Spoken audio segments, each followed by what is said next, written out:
శుక్లాంబరధరం విష్ణుం శశివర్ణం చతుర్భుజం ప్రసన్నవదనం ధ్యాయేత్ సర్వవిఘ్నోపశాంతయే. గురుర్బ్రహ్మా గురుర్విష్ణుః గురుర్దేవో మహేశ్వరః గురుః సాక్షాత్ పరం బ్రహ్మ తస్మై శ్రీ గురవై నమః. హరి ఓం. పరమేశ్వర స్వరూపైన సభకి నమస్కారం. విశేషమైనటువంటి ప్రేమ భావన కలిగినటువంటి కారణం చేత కృతజ్ఞతను ఆవిష్కరించేటటువంటి విధానమునకు పూజ అని పేరు. ఈ పూజ అనేటటువంటి ప్రక్రియ యందు ప్రేమ భావన అనేటటువంటిది ప్రధానము అని నేను మీతో మనవి చేశాను. ప్రేమ యొక్క మరొక పేరే భక్తి. మనిషి ఒక్కడు మాత్రం గురువుని శాస్త్రాన్ని ఆధారం చేసుకొని భగవంతుడెవరు అన్నది తెలుసుకొని భగవంతుని యొక్క ఉపకారములను స్మరిస్తాడు. స్మరించి భగవంతుని యందు అనురక్తి పొందుతాడు. ఈ శరీరము పరమాద్భుతమైనటువంటి నిర్మాణ ప్రక్రియ. ఒక్క ఆత్మ సుఖదుఖములన్న రెండు పళ్ళు అనుభవించడానికి సత్వరజస్తమో గుణములనేటటువంటి 3 గుణములతో ధర్మార్థ కామమోక్షములనేటటువంటి 4 పురుషార్థముల కొరకు శబ్ద స్పర్శ రస రూప గంధములనేటటువంటి 5 తన్మాత్రలతో పంచ జ్ఞానేంద్రియములు ఒక మనసు అనేటటువంటి 6 జ్ఞాన సంబంధ సంఘాతమై చర్మము రక్తము మాంసము కొవ్వు అస్థి శుక్ల మేధ అనబడేటటువంటి 7 పొరలతో కూడుకుని 2 కాళ్ళు 2 చేతులు 4 5 శిరస్సు 6 కంఠము 7 హృదయము 8 ఉదరమనబడేటటువంటి కర్మేంద్రియములతో కూడుకుని 9 రంధ్రములు కలిగినదై 2 కళ్ళు 2 ముక్కులు 2 చెవులు 6 నోరు 7 మలద్వారం 8 మూత్రద్వారము 9 యథార్థమునకు 11 రంధ్రములు 11 రంధ్రములు ఉంటాయి. ఒకటి పుట్టగానే మూసుకుంటుంది, ఒకటి వెళ్ళిపోయేటప్పుడు తెరుచుకోవాలి. పుట్టగానే మూసుకునేది నాభీరంధ్రం. అమ్మతో సంబంధం తెగిపోతుంది, బొడ్డు కోసేస్తారు. బొడ్డు కోసేసిన అమ్మతో ఉన్న సంబంధం తెగిపోయినా కడుపులో ఉన్నంతసేపు నాభీగొట్ట ద్వారా పోషింపబడ్డాడు. నాభీబంధం తెగిపోయినా ఈమె నా తల్లి ఆ భావన మిగిలిపోతుంది. వీడు నా బిడ్డ ఆ ప్రేమ మిగిలిపోతుంది. పుట్టిన తరువాత నాభీరంధ్రం మూసుకుంటుంది. వెళ్ళిపోయేటప్పుడు 11వ రంధ్రం తెరుచుకోవాలి. ఏదా రంధ్రము అంటే బ్రహ్మరంధ్రము అంటారు. బ్రహ్మరంధ్రం ఉన్న చోట అందుకే గట్టిగా కొట్టడం కానీ అక్కడ దేంతో ముట్టుకోవడం కానీ చెయ్యరు. బ్రహ్మరంధ్రం వరకు మాత్రమే పాపట తీస్తారు. అందుకే సీమాంతము అంటారు, హద్దు. అక్కడ దాటి ఇక ఏ వస్తువు తగలదు. అక్కడ వరకే పాపట తీస్తారు కాబట్టే సీమంతోన్నయనము. గర్భిణీ స్త్రీని రక్షించడానికి భర్త అక్కడ వరకు అడవి పంది ముళ్ళు పెట్టి పాపట తీస్తాడు కాబట్టి దానికి సీమాంతము అని పేరు. అది బ్రహ్మరంధ్రము. యోగ సాధన చెయ్యగలిగినటువంటి వాడు చిట్ట చివర ప్రాణవాయువుల్ని యోగ విద్య చేత మూట కట్టి పైకెత్తి బ్రహ్మరంధ్రాన్ని భేదించి పైకెడతాడు అని. అటువంటి వాడికి తిరిగి రాడు. వివేకానందుడు పంచాంగంలో గీత గీసి అలా వెళ్ళాడు. మహాత్ములు బ్రహ్మరంధ్రాన్ని భేదించి వెళ్ళిపోతుంటారు. అది 11వ రంధ్రము అంటారు. 2 రంధ్రములు ఎప్పుడూ పనిచేసేవి కావు. నాభీ బంధము కడుపులో ఉన్నంత వరకు, బ్రహ్మరంధ్రము మహాభినిష్క్రమణ సమయమునందు. మిగిలిన 9 రంధ్రములు స్వేదరంధ్రములు ఎప్పుడూ పనిచేస్తుంటాయి. వీటిని పనిచేసేటట్టుగా ఈ శరీరాన్ని నియంత్రించడానికి లోపలికి వెళ్ళిన వాయువు 10గా విడిపోవాలి. ప్రాణ అపాన వ్యాన ఉదాన సమాన నాగ కూర్మ కృకర ధనంజయ దేవదత్తములు 9 రంధ్రములు కలిగిన ఈ తిత్తిలో 10 వాయువులు ఆయన శాసనం అయ్యే వరకు బయటికి వెళ్లకుండా నిలబడాలి. ఎవరు చేశారు? ఎవరు నిర్మించారు? నేను ఒక చిన్న పుల్లకి గుడ్డ చుట్టండి అని అనుకోండి. మీరు ఒక గజం గుడ్డ తీసుకొచ్చి చుడతారు. నేను ఒక 50 గజాల కర్ర తీసుకొచ్చి ఈ గుడ్డనే చుట్టండి అని అనుకోండి. మీరు సాగతీసే ప్రయత్నం చేస్తే ఆ గుడ్డ ఏమవుతుంది? చిరిగిపోతుంది. పసితనంలో ఉండగా ఏ చర్మాన్ని పెట్టాడో అదే చర్మం 6 అడుగులు దాటిపోయి పొడుగైన తరువాత కూడా అలాగే ఉంది. అంతే. కొత్తగా తెచ్చి అతికించలేదు, సాగతీస్తే చెరగలేదు. ఎవడి నిర్మాణ ప్రజ్ఞ? ఒక్క గీత గీస్తే కాగితం మీద ఏదో వ్రాస్తే చమాయింపు తగిలి చెరిగిపోతుంది. పురుగులు కురికేస్తాయి, గ్రంథములు పాడవుతూ ఉంటాయి, అక్షరములు కనపడకుండా పోతాయి. కానీ నేను పుట్టినప్పుడు నా అరిచేతిలో ఉన్న గీతలు తర్వాత నేను ఎన్ని మాటలు చేతులు కడిగినా, ఎన్ని స్నానాలు చేసినా, ఎన్ని సబ్బులు రుద్దినా, ఎన్ని పదార్థాలు వాడినా గీతలు పోయాయా? ఏ ఉలిని ఉపయోగించి శిల్పి ఈ గీతలు గీశాడు? అదొక అద్భుతం. ఆకలి వేసేట్టు చేస్తున్నవాడు వాడు, దాహం వేసేట్టు చేస్తున్నవాడు వాడు, ఈ శరీరాన్ని నిర్మించినవాడు వాడు, దీన్ని పెంచినవాడు వాడు, దీనికి షడ్వికారములు కల్పించినవాడు వాడు. చిట్ట చివర ఆ ఊపిరి ఆగిన తరువాత ఎవ్వరూ పుచ్చుకోని శరీరాన్ని మళ్ళీ ప్రేమతో పుచ్చుకునేవాడు వాడి. ఉన్నంతకాలం ఐశ్వర్యాన్ని బట్టి, గౌరవాన్ని బట్టి, ప్రేమను బట్టి మావాడు మావాడు మావాడు అంటారు. ఊపిరి ఆగిపోయిన తర్వాత ఎవరట్టే పెట్టుకుంటారు? ఎవరు ఉంచుకోరు, ఉంచుకోకూడదు కూడా. అప్పుడు పుచ్చుకునేది ఎవరు? మళ్ళీ పరమేశ్వరుడే క్షితి రూపంలో, భూమి రూపంలో పుచ్చుకుంటాడు. ఆయన పుచ్చుకోకపోతే ఏమైపోతుంది? మనుషుల కంటే అంత్యేష్టి సంస్కారం. మిగిలిన ప్రాణులకు ఆయనే దశవాయువులలో ఒక వాయు రూపంలో శరీరం ఉబ్బి పగిలిపోయి బ్రహ్మాండమనందు కలిసిపోయేటట్టు చేసేస్తున్నాడు. ఇన్ని చేస్తున్నటువంటి భగవంతుని యొక్క ఉపకారాన్ని ఎలా మర్చిపోగలం? నాకు ఊపిరి కావాలి నిలబడాలంటే, ఎక్కడి నుంచి తెచ్చుకుంటున్నాను? బ్రహ్మాండంలో ఊపిరి పిండాండం తీసుకుంటోంది, పిండాండంలో మలినమైన ఊపిరి బ్రహ్మాండం తీసుకుంటోంది. దీంట్లోకి నీళ్లు కావాలంటే బ్రహ్మాండంలో నీళ్లు పిండాండంలో పోస్తున్నాను, ఇందులో మిగిలిపోయి మలినమైన నీళ్లు బ్రహ్మాండం పుచ్చుకుంటోంది. దీనికి అన్నం కావాలి, బ్రహ్మాండంలో పండు తీసి పిండాండంలో పడేస్తున్నాను, పిండాండంలో మిగిలిపోయిన మలాన్ని బ్రహ్మాండం పుచ్చుకుంటోంది.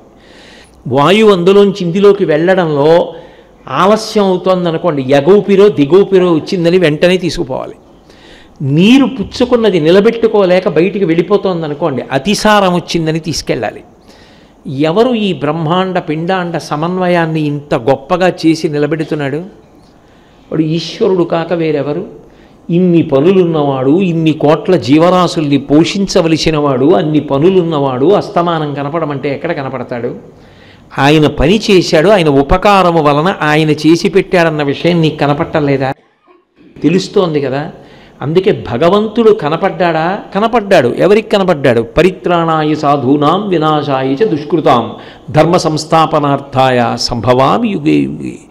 ఇందుగలడు అందులేడని సందేహము వలదు చక్రి సర్వోపగతుండెందెందు వెదకి చూచిన అందందే కలడు దానవగ్రణి వింటే. అంతటా ఉన్నవాడు పరమ భాగవతోత్తములైన వారు ఒక రూపంతో చూడాలని కోరుకుంటే ఒక రూపంతో దిగి వచ్చారు. దిగి వచ్చి భగవానుడు అనుగ్రహించాడు. అవే అవతారములయ్యాయి. వేదోద్ధారణ మందరాభరణ పృథ్వీధర్మ నిర్మాణ ప్రహ్లాదత్రాణ బలిప్రతారణ నృపాహంకార నిర్వాపణ వైదేహీరమణ ధనంజయ జయ వ్యాపార పారీణ క్షోణీ దివ్యత్కరుణ తమోహరణ తండ్రి వెంకటేశ ప్రభో అంటారు. అటువంటి భగవంతునితో మనకున్న అనుబంధము ఎవరి వలన తెలుస్తుంది అంటే గురువు వలన తెలుస్తుంది. పునఃపునశ్చోత్తమ సాంత్వవాది. గురువు భగవంతుడితో మనకున్న అనుబంధాన్ని అత్యంత మృదువైన మాటలతో చెప్పి, యథార్థం కదా, ఆయన లేకపోవడం ఏమిటి, ఆయన ఉన్నాడు కదా, ఆయనతో నాకు అనుబంధం ఉంది కదా, అది అన్నిటికన్నా గొప్పది కదా అన్న ప్రేమ భావన పొంగేటట్టు చేస్తాడు. అందుకే గురువు లేని నాడు దైవముతో అనుబంధము కలగదు. అందుకే గురువు ఎవరి రూపంలో ఉంటాడు అంటే అంతరాలయంలో ఉన్న దీపం రూపంలో ఉంటారు. ప్రాచీన దేవాలయాల్లో అంతరాలయాల్లో విద్యుత్ దీపాలు వెయ్యరు, కేవలం తైల దీపములు వెలుగుతాయి. ఆవు నీతితోటో నూనెతోటో దీపాలు వెలుగుతాయి. ఆ దీపాల వెలుగులోనే చూస్తారు మూర్తిని. తిరుమల శ్రీ వెంకటేశ్వరుడు కానీ ప్రాచీన దేవాలయాలు ఏవైనా కానివ్వండి, అందులో ఉన్న మూర్తిని ఆ తైల దీపాల్లో చూస్తారు వెలుగులో. ఎందుకని అంటే ఆ దీపం గురువుగారు. ఆ గురువుగారు చెప్పిన మాటల వలన భగవంతుడితో అనుబంధం ఏర్పడి ఆయన్ని చూడాలని తాపత్రయం కలిగింది. మనకి తెలియకుండా మనకి ఎవడో బోలెడన్ని ఉపకారాలు చేసేస్తున్నాడు అనుకోండి, ఎవరండి ఇలాగే అస్తమానం నాకు నా అవసరం తెలుసుకు ఉపకారం చేస్తాడు, ఆయన ఒకసారి చూడాలి నేను అన్న భావన కలుగుతుందా? కలగదా? వెతికి వెతికి వెతికి వెతికితే ఎక్కడున్నాడని వెతుక్కుంటుంటే ఎవరో చెప్పాడు, ఇదిగో ఇక్కడ ఉన్నాడండి అన్నాడు. నేను ఆయన్ని వెతుక్కుంటూ వస్తే ఇన్నాళ్ళు దొరకని వాడు ఆ లోపలికి వెళ్ళి దాక్కున్నాడు. ఇక దాక్కుని పారిపోవడానికి చోట్లేదు, వెనక ద్వారం లేదు అంతరాలయానికి. అందుకని ఇదిగో ఇక్కడ దాక్కుని ఇన్నాళ్ళకి నాకు దొరికాడు ఇన్ని ఉపకారాలు చేసినవాడు. అప్పుడు లోపల ఎంత పొంగుంటుంది. అందుకన్నాడు అన్నమయ్య, గుడి తిరిగిన దొంగ గూ గూ గూ వాడు గుడిలోనే దాగేనే గూ గూ గూ అన్నాడు. ఇప్పుడు ఎక్కడికి పోతావు? ఇన్నాళ్ళ నుంచి ఇన్ని ఉపకారాలు చేశావా? కనపడలేదా? ఇప్పుడు చూశాను ఇన్ని ఉపకారాలు చేసినవాడిని. ఇక్కడ దాక్కున్నావా అన్నాడు. అది పొంగు, అది భక్తి తప్ప అక్కడ నిలబడి అన్యప్రసంగాలు చేస్తే, అక్కడ నిలబడాలి అక్కర్లేని మాటలన్నీ మాట్లాడితే అది కాదు భక్తి. ఆయన్ని చూసి నోట మాట రాక కన్నులు చెమ్మగిల్లితే అది భక్తి. నువ్వు చేసిన ఉపకారానికి నేనే ప్రత్యుపకారం చెయ్యను అన్న భావన కలిగితే భక్తి పరవశాన్ని పొందింది అంటారు. అటువంటి భక్తి కలిగిన నాడు మీరు పూజ చేయకుండా ఉండలేరు. పూజ చేయకుండా ఉండలేకపోవడానికి కారణమేమి అంటే భక్తి, ప్రేమ. అమ్మ మీద ప్రేమ ఉన్నది. అమ్మకి ఒక అరటిపండు తీసుకొచ్చి మీరు అక్కడ పెట్టి తినంటారా? అమ్మ మీద ప్రేమ ఉంది. రాత్రి అమ్మ మంచం మీద కూర్చుని అమ్మకి కాసేపు కాళ్ళు పట్టి, అమ్మ నీకు ఇష్టమని ఇవాళ మృతపాణి అరటిపండు తెచ్చానమ్మా, నువ్వు తినమ్మా అని అక్కడ పళ్ళెంలో పెట్టేస్తారా? 80 ఏళ్ల అమ్మ పసిబిడ్డకి ఎలా పెడతారో అలా అరటిపండు తొక్క తీసి ముక్క విరిచి, అమ్మ నీ పెడతాను తినమ్మా, మా అమ్మ అన్న ప్రేమతో నువ్వు తెచ్చి ఒలిచిపెట్టిన అరటిపండు ముక్క తిని ఆనంద భాష్పాలు కారుస్తుంది. ఇలాంటి బిడ్డ నా బిడ్డ అంటుంది. ఏమిటి? ఆవిడ నెత్తురు పాలు చేసి పట్టి పెంచింది. ఆవిడకు అరటిపండు ముక్క పెడితే ఆవిడ పొంగిపోయింది. భగవంతుడు ఎంత పొంగిపోవాలి? ఒక్క బిడ్డనో 4 బిడ్డలను కన్న తల్లికే అంత పొంగుంటే ఇన్ని కోట్ల జీవరాశుల్ని సృష్టించిన భగవంతుడు కృతజ్ఞతని ఆవిష్కరించినప్పుడు ఎంత పొంగిపోతాడు? అది పూజ. అందుకే పూజ యందు మొదట ఏముంటుంది అంటే కృతజ్ఞతాభావము ఉంటుంది. ఈశ్వర, మీరు నాకింత మహోపకారం చేశారు, ఈ మహోపకారానికి మీకు నేను ఏ ప్రత్యుపకారము చెయ్యను. చూడండి, మన మనసు బాగా ఒకరి ఎందు నిలబడిపోయిందనుకోండి, లేవగానే ఆయనే గుర్తొస్తారు మనకి. అయ్యా ఎంత ఉపకారం చేశాడండి మహానుభావుడు అనుకుంటామా అనుకోమా? అలాగే రాత్రి నేను గాఢ నిద్రపోయాను, ఎంతో అలసిపోయి ఉన్నాను. గాఢ నిద్ర సుఖస్వరూపమా దుఃఖస్వరూపమా? గాఢంగా నిద్రపోయానండి, ఎంత బాధేసిందో అంటాడా ఎవడన్నా? ఎంత హాయిగా ఉందో అంటాడు. అంత నిద్ర అంత సుఖంగా పట్టించి ఇంద్రియముల యొక్క బడలిక అంతా తీర్చిన వాడికి కృతజ్ఞతతో మొదలు పెడతాను.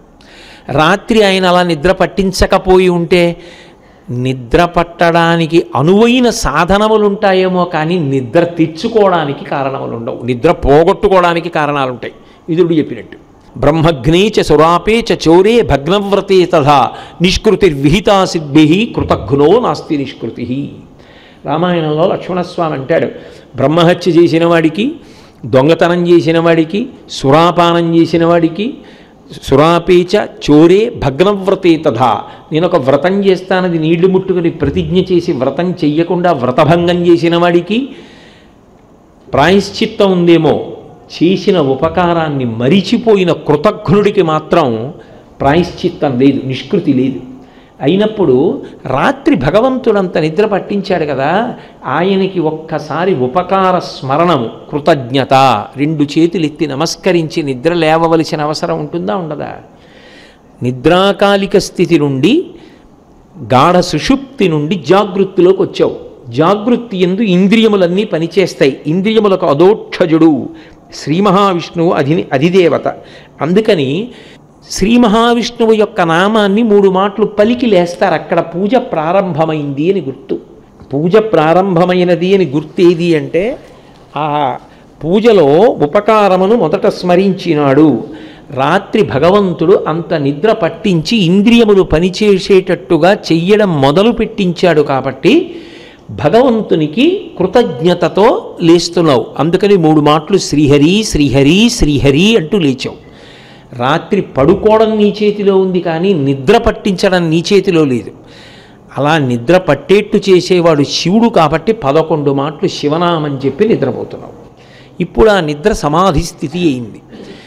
లేచిన తరువాత మనసు సాత్వికంగా ఉండాలి కాబట్టి అంతటా భగవంతుణ్ణే దర్శనం చేస్తూ ప్రకృతిలో భగవంతుణ్ణి చూసి సుప్రభాతం, భాతం అంటే కాంతి, ప్రభాతం కాంతి రావడానికి, పగలు రావడానికి ముందున్న వేళ అరుణోదయం, సుప్రభాతం మంచి ప్రభాతం, మంచి తెల్లవారుజాము. ఎప్పుడు లేస్తూనే ఉద్వేగపడిపోయి ఎప్పుడో ఎవడో చేసిన అపకారాన్ని తలుచుకొని కోపం పడిపోయి వాడి మీద చిరాకు పడిపోయి వీడి మీద చిరాకు పడిపోయి ఎవడిని ఎలా పాడి చేసేద్దామని ఆలోచనలు చేసి ఎవడిని ఎలా నింద చేద్దాం, ఎవడికి అప్రతిష్ట తీసుకొద్దాం, ఎవడి మీద చాడీలు చెప్దాం చేసి దిక్కుమాలిన పూజ ఎవడి కోసం? తల నిండా ఇలాంటి ఆలోచనలే. ఏమిటి ఉపయోగం దానివల్ల? అది కాదు. నిద్ర లేస్తూనే భగవంతుని యొక్క స్మరణల చేత నీ మనసు పవిత్రము కావాలి. ఇన్ని ఉపకారములు చేసి నిన్ను నిర్వహిస్తున్న వాడి స్మరణలో కలగాలి. అందుకే శంకర భగవత్పాదులు ప్రాతస్మరామి శ్లోకాలు ఇచ్చారు. ప్రాతస్మరామి లలితావతనారవిందం బింబాధరం పృథులముక్తు కశోభినాశం ఆకర్ణ దీర్ఘనయనం మణికుండలాఢ్యం అని పొద్దున్నే లలితాదేవి యొక్క ముఖాన్ని స్మరిస్తారు. పొద్దున్నే శంకరుడి యొక్క చేతులు స్మరిస్తారు. ప్రాతస్మరామి పరమేశ్వర బాహుదండాన్ ఖట్వాంగశూల హరిణాహ పినాకయుక్తాన్ గౌరీ కపోలకు చరంజిత పత్రరేఖాన్ సవర్ణ కంకణ మణిద్యుతి భాసమానాం. స్వర్ణకంకణముల చేత అలంకృతమైన స్వామి యొక్క బాహువులను స్మరిస్తారు. ఎందుకని? రాత్రి చీకటి నిద్రపోతుంటే కాలాన్ని గడిపి తెల్లవారుజామయ్యేటప్పటికీ దాన్ని బ్రాహ్మీ ముహూర్తం చేసి సరస్వతీ కటాక్షం ప్రసరించేటట్టు చేసి ప్రకృతిని అంత సత్వభరితం చేసిన వాడెవరు? ఆయనే. అందుకే భగవంతుడితోటి అనుబంధంతో జ్ఞాపకం తెచ్చుకుంటారు. సుప్రభాతం భగవత్ స్మరణల చేత, భగవత్ సన్నిధాన స్మరణముల చేత మనసు పవిత్రమవుతుంది.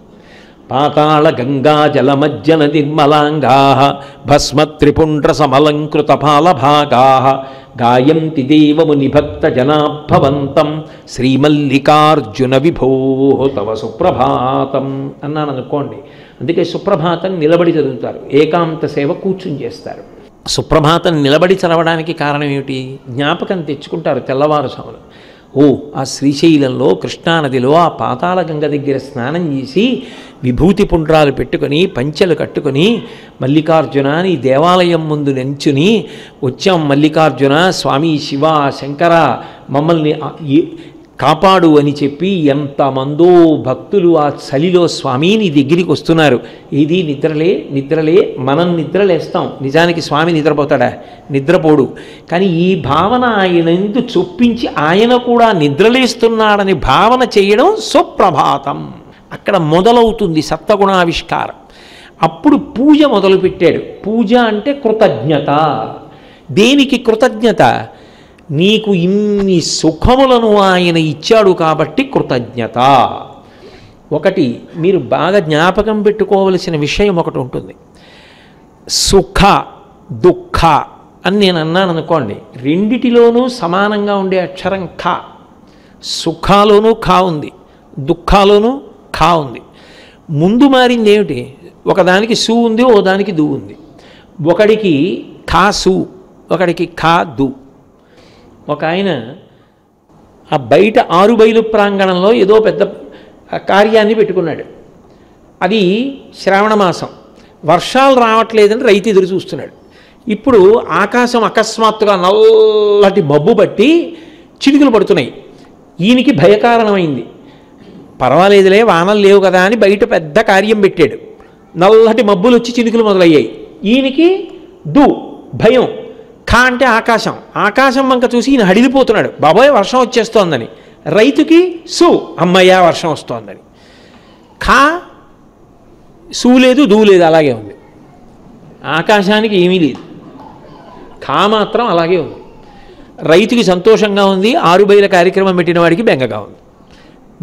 వీడు బాధపడుతున్నాడని కానీ వాడు సంతోషిస్తున్నాడని కానీ ఖాకి సంబంధం లేదు. తను కురవాలంటే కురిసేస్తుంది, కురవకుండా ఉండాలంటే కురవకుండా ఉంటుంది అంతే. వీడి కోసం వాడి కోసం మాత్రం కాదు, తన కర్తవ్యంగా తాను చేసేస్తుంది. అందరికీ అన్నీ ఇష్టములు కావు, అందరికీ అన్నీ ఇష్టములు కానివి కావు. కానీ ఎవరికి ఇష్టమైనది వారికి లభించడం వారికి సుఖం, ఎవరికి ఇష్టమైనది వారికి లభించకపోవడం దుఃఖం. అయితే ఈ ఇష్టమైనది లభించినప్పుడల్లా సంతోషాన్ని పొందాడే లోపల సుఖం. ఈ సుఖాలకన్నిటికీ కారణం ఎవడు? భగవంతుడే. భగవంతుడు వినా సుఖానికి కారణము వేరొకడు లేడు. మీరు ఏ సుఖం చెప్పండి, దానికి కారణం భగవంతుడే. ఇన్ని సుఖములకు ఆధారములు ఏవి? 5 జ్ఞానేంద్రియముల యొక్క శక్తులే. కన్ను చూచుట, చెవి వినుట, ముక్కు వాసన చెప్పుట, నాలుక రుచి చెప్పుట, చర్మము స్పర్శను చెప్పుట, ఈ 5 సమస్త సుఖములకు కారణము. ఈ 5 అక్కర్లేకుండా సుఖమును పొందవచ్చు, అవకాశం లేదు. స్మరణ చేత మనసుతో అనుభవిస్తాను అని అన్నామనుకో, ఈ 5టితో పాటు మనసుని జడీభూతం చేశాడు అనుకో, ఇంకేమిటి సుఖం, ఏది దుఃఖం, ఏం లేవు. ఇన్ని కోట్ల జీవరాశుల యొక్క కోటానుకోట్ల సుఖములకు కారణమెవరు? ఆయన. మరి ఇన్ని శక్తులను పెట్టి ఇన్నిటిని నిర్మాణం చేసిన వాడెవరు? తయారు చేసినవాడు వాడు, ఆ సుఖములను ఇస్తున్నవాడు వాడు, ఆ సుఖముల చేత నేను సంతోషమును పొందేటట్టు చేస్తున్నవాడు వాడు. అయినప్పుడు ఇన్ని సుఖములను పొందుతున్నవాడు, ఆ సుఖములకు కారణమైన వాడికి కృతజ్ఞత చెప్పడం మానవత్వమా కాదా? మనుష్యత్వం అన్న మాటకు అర్థం ఏమిటి? నీకెవరో ఎప్పుడో ఏదో చిన్న ఉపకారం చేశారని కృతజ్ఞత చెప్తున్నావే, మరి ప్రతిరోజు ఊపిరి నిలబెట్టి జ్ఞానేంద్రియములనిచ్చి వాటికి శక్తినిచ్చి, బడలిపోతే నిద్ర పట్టించి నిద్రలో మళ్ళీ శక్తినిచ్చి నువ్వు వీటిని వాడుకుని ఇన్ని సుఖములను పొందడానికి కారణమైనటువంటి వాడికి నువ్వు కృతజ్ఞత చెప్పాలా అక్కర్లేదా? అంటే చెప్పాలి. ఎప్పుడు చెప్పాలి? కృతజ్ఞతాభావము ఎప్పుడు పెళ్ళుబుకుతుంది? అవి వాడుకునేటప్పుడు పెళ్ళుబుకుతుంది. నాకు ఓ మంచి కలాన్ని ఎవరో బహూకరించారనుకోండి, ఆ కలం ఇలా చేత్తో పట్టుకోగానే ఎంత మంచి కలాన్ని ఇచ్చాడు రా అని గుర్తొస్తాడా రాడా? ఇంద్రియములను వాడుకోవడం ఎప్పుడు మొదలు పెడతాం? నిద్ర లేచిన తర్వాత మొదలు పెడతాం ఈ శరీరాన్ని వాడుకోవడం. అందుకే మొదట కృతజ్ఞతతో మొదలు పెడతాం. అందుకే పూజ ఎప్పుడు చేస్తారు? తెల్లవారుజామున చేస్తారు. ఎందుకు తెల్లవారుజామున చేస్తారు? ముందు ఎవడిచ్చాడో ఈ ఉపకరణములను, ఎవడు వీటికి శక్తినిచ్చాడో, ఎవడు ఈ శక్తి బడలిపోతే మళ్ళీ నిద్రాకాలిక సుఖంలో మళ్ళీ ఆ బడలికనంతటినీ తీసి మళ్ళీ సుఖాన్నిచ్చి శక్తినిచ్చి ఇంద్రియములను సిద్ధం చేశాడో వాడికి కృతజ్ఞత చెప్పి అప్పుడు వాటిని వాడుకుంటాడు. ఇప్పుడు దానికి తరతమ భేదములు ఉంటాయా? వీడే చెప్పాలండి కృతజ్ఞత, వాడు చెప్పకూడదండి కృతజ్ఞత అని ఉంటుందా లోకంలో ఎక్కడైనా భేదం? వీడు మాత్రమే కృతజ్ఞత చెప్తాడనడానికి అవకాశం ఉంటుందా? నువ్వు ఏ పేరు చెప్పి భేదం చెప్తున్నావో ఆ భేదానికి అతీతంగా పరమేశ్వరుడు అందరికీ కళ్ళిచ్చాడు, అందరికీ చెవులిచ్చాడు, అందరికీ బుక్కిచ్చాడు, అందరికీ నాలుకిచ్చాడు, అందరికీ చర్మం ఇచ్చాడు. అయినప్పుడు కృతజ్ఞత చెప్పడానికి కూడా అందరికీ సమానాధికారం ఉన్నది. ఈ ప్రేమ నా ఎందున్నప్పుడు నేను కృతజ్ఞత చెప్పడానికి అనర్హుడను అని చెప్పగలిగినంత సాహసం ఎవడు చెయ్యగలడు? ఎవరైనా కృతజ్ఞత చెప్పవచ్చు. కృతజ్ఞత చెప్పగలిగిన సంస్కారము మన ఎందుంటే చాలు, అదొక్కటే అర్హత. ఆ అర్హత ఉన్ననాడు కృతజ్ఞత చెప్పుటయే పూజ. మంగళాశాసనపరై మదాచార్య పురోగమై సర్వైశ్చ పూర్వైరాచార్యై సత్కృతాయాస్తు మంగళం. మంగళం కోసలేంద్రాయ మహనీయ గుణాత్మనే చక్రవర్తి తనూజాయ సర్వభౌమాయ మంగళం. ఉమాకాంతాయ కాంతాయ కామితార్థప్రదాయినే శ్రీగిరీశాయ దేవాయ మలినాథాయ మంగళం. సర్వం శ్రీ ఉమామహేశ్వర పరబ్రహ్మార్పణమస్తు. స్వస్తి.